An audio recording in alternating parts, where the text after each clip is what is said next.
Magandang gabi ulit sa inyo mga ka-CF Defense, no?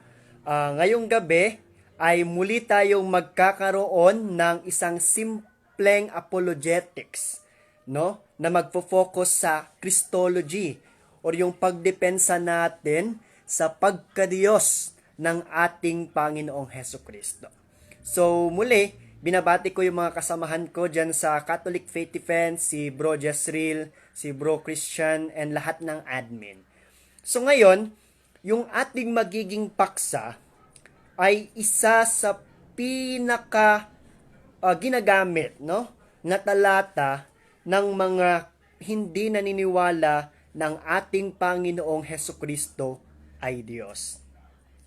Iyon ay ang talata ng unang Timoteo, Kabanata 1, ang bersikulo ay 17. 1 Timothy chapter 1 verse 17. Sabi nila, sa talatang iyon daw, mapapatunayan daw nila na ang ating Panginoong Heso Kristo ay hindi Diyos. Okay?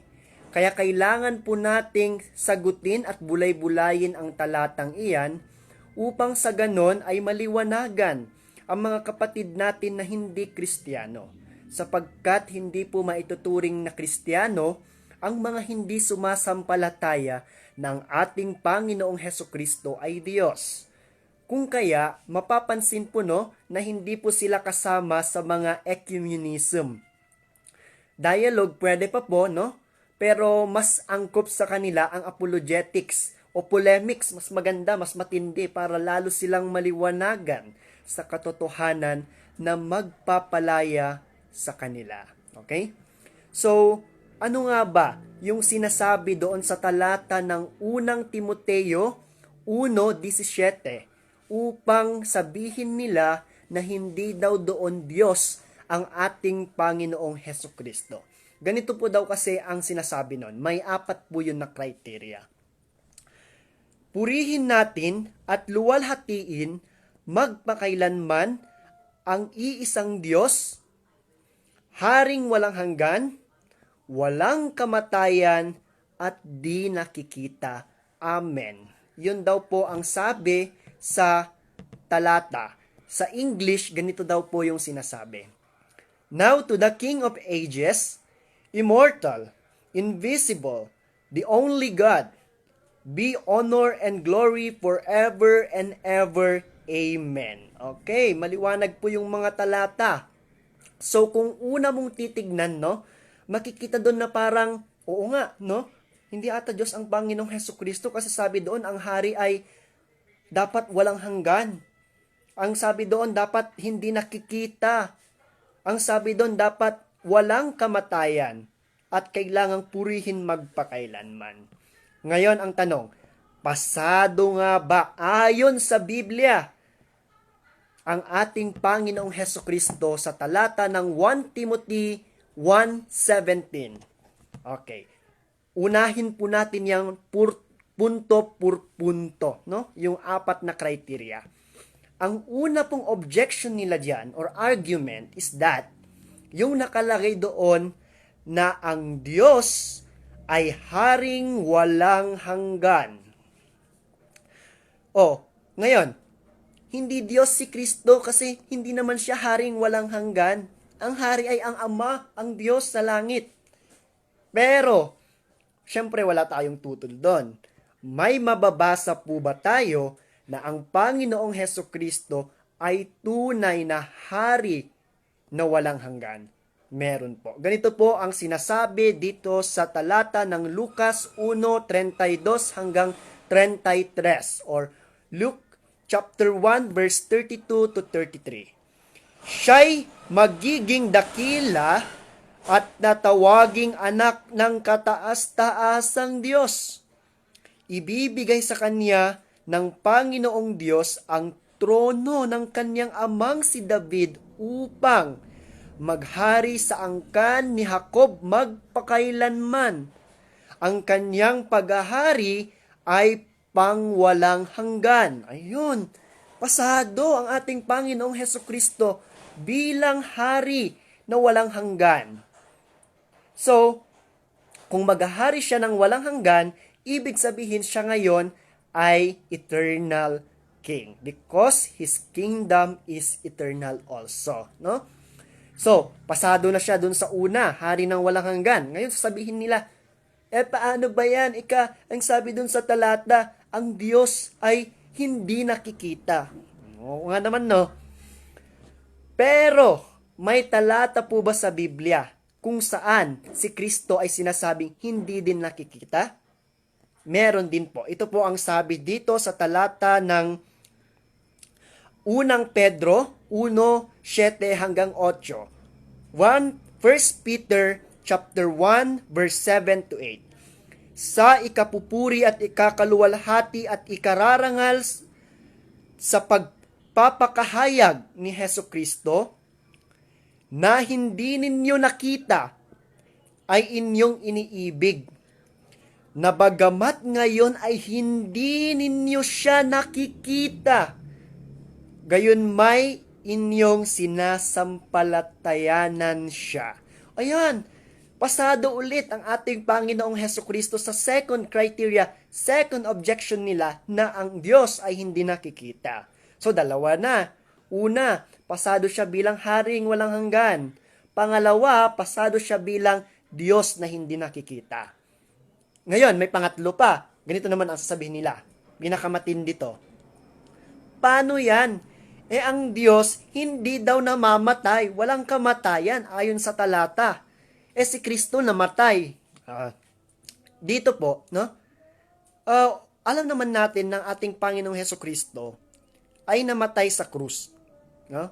God died. No? Kasi the divine person died on the cross but not the nature or the divine nature. Okay? So, dapat natin ditong kunin ngayon ang konteksto kung ano nga ba ang ibig sabihin ng Diyos na walang kamatayan. Alam po kasi natin na sa Biblia, ang kamatayan ay kabayaran ng kasalanan.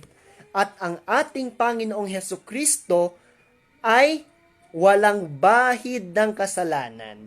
So, kung ang pangunawa nila ay si Kristo ay namatay lang na hindi Diyos, no? Ibig sabihin, siya ay makasalanan. Pero sabi sa Biblia, bagamat siya ay tunay na tao at tunay na Diyos, siya ay hindi nagkasala, no? Kahit naging tao siya. Ganito po ang sabi kasi sa Roma 6:23, Romans 6:23. Sapagkat ang kabayaran ng kasalanan ay kamatayan, ngunit ang kaloob ng Diyos ay buhay na walang hanggan sa pamamagitan ni Kristo Jesus na ating Panginoon. Ayun po ang sinabi doon, no? Ang kabayaran ng kasalanan ay kamatayan. Ang Panginoong Hesukristo hindi naman namatay dahil sa kanyang kasalanan. Namatay siya sa kasalanan natin, no? Dahil ibinigay niya ng kusa ang kanyang buhay. Yan ay mababasa natin sa Juan 10:17. Okay? So, para malaman din natin ang konteksto ng sinasabing immortal, no, sa English, no, walang kamatayan, immortal, ay ganito po ang sinasabi sa Griego, sa Strong's or Lexicon G862. Ang transliteration po ng ginamit na salita para sa immortal o walang kamatayan ay aphthartos. Okay? So, ang sabi sa definition, indestructible. Bakit? Nasisira ba ang ating Panginoong Hesukristo? Nasira ba siya? Hindi. Death has no power on Him no more. No? He conquered death already on the cross. Second is imperishable. Nasisira ba ang Panginoong Hesukristo? Hindi din po. Incorruptible. Nabubulok? Hindi din. Hindi nga siya nabulok sa kanyang libingan kasi sa ikatlong araw siya ay nabuhay. No? Hindi gaya ni David. Sabi sa sulat ng apostol na namatay, no? At nabulok sa kanyang libingan. Hence, immortal. Yun. Pasadong-pasadong ating Panginoon, wala siyang kamatayan. Kasi, ganito po ang mismong sinasabi sa Biblia bilang patunay.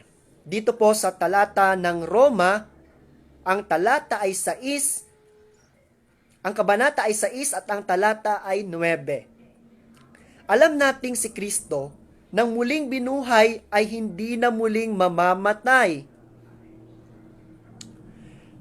Ang kamatayan ay wala ng kapangyarihan sa kanya. Ayun. Wala ng kapangyarihan sa kanya ang kamatayan, no? Ibig sabihin, pasado na naman po ang ating Panginoong Hesukristo sa criteria na ang Diyos ay hindi namamatay. So first, no? Haring magpakailanman, pasado. Pangalawa, Diyos na hindi nakikita, pasado. Pangatlo, Diyos na walang kamatayan, pasado din po. Ayan. Meron pang pang-apat, no? Ang sasabihin nila doon, ang Diyos daw ay pupurihin at luluwalhatiin magpakailanman. Meron bang mababasa sa Biblia na si Hesukristo, ang ating Panginoon, ay luluwalhatiin at papupurihan magpakailanman? Meron po, no? Ito po ang sabi sa 2 talata. Una ay ang 2 Pedro, ang kabanata ay 3 at ang bersikulo ay 18, no? 2 Peter chapter 3 verse 18. Sa halip, pagsikapan ninyong lumago ang biyaya sa biyaya at sa pagkakilala sa ating Panginoon at tagapagligtas na si Hesukristo. Sa Kanya ang kaluwalhatian ngayon at magpakailanman. Amen. Meron pa pong isa. Ito naman ang sabi sa pahayag o Revelation chapter 5 verse 12. Na malakas na umaawit ang pinaslang na kordero, ang kordero po ay ang ating Panginoong Hesukristo, ay karapat dapat na tumanggap ng kapangyarihan, kayamanan, karunungan, kalakasan, karangalan, kaluwalhatian at kapurihan. Yan. So ibig sabihin, nagiba na naman, no?